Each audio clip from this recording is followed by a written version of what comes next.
Hello, I'm here at Priestfield Stadium in Gillingham with Steve from SGR Skill School. Steve, here's my question. How do you curve a ball? Okay, there's certain mechanics to it.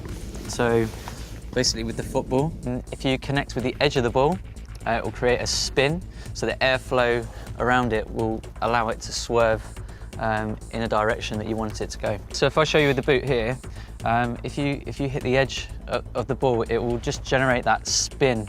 And there is another way where if you connect again to the side, it will create a pressure on the ball, which again allows it to spin. But as I said, it's quite technical and it's quite hard to do. Here's the real question. Do you think you could, maybe using boots like those or something made in the future, kick a football, give it so much spin that it boomerangs back to the kicker? Not a chance.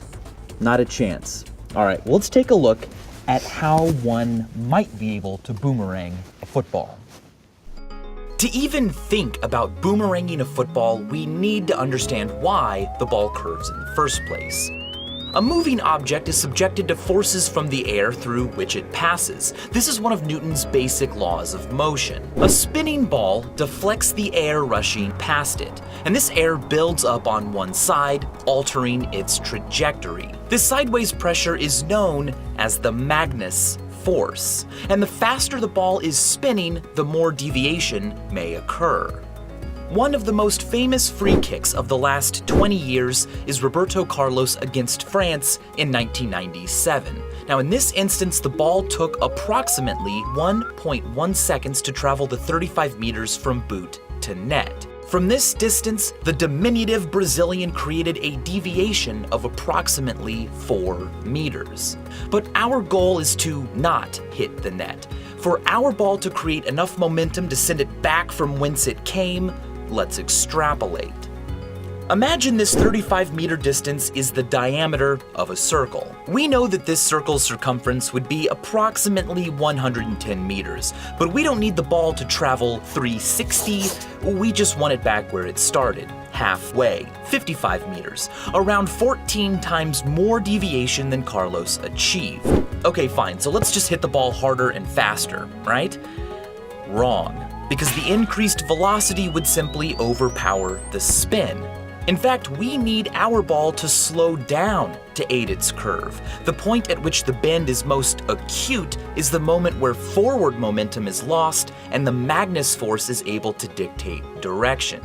But as soon as this happens, gravity takes hold, which means we require our ball to travel fast enough to cheat gravity without negating its spin. So we increase the spin, and if the ball's rotations are in line with the faster speed, we maintain the equilibrium. Fine. But to do all this, we need some serious power. And where is this additional force coming from?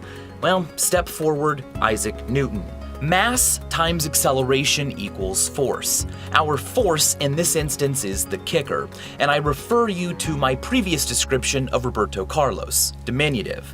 At 5'6" and 150 pounds, the Brazilian superstar simply isn't big enough to generate the force that we need, because our boomerang ball would have to be shifting at about 420 meters per second, which is faster than a bullet from a 9mm pistol. So in conclusion, if you were 35 meters from goal, then it is theoretically possible that you could generate enough power and swerve to boomerang a football back to you. But you would need to run faster than a high-speed train and be about 75 feet tall.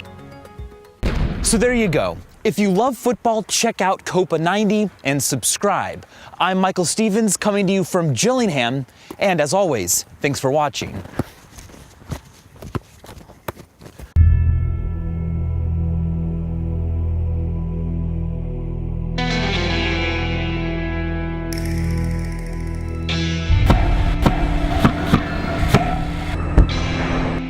Ladies, want any knickknacks from the shop?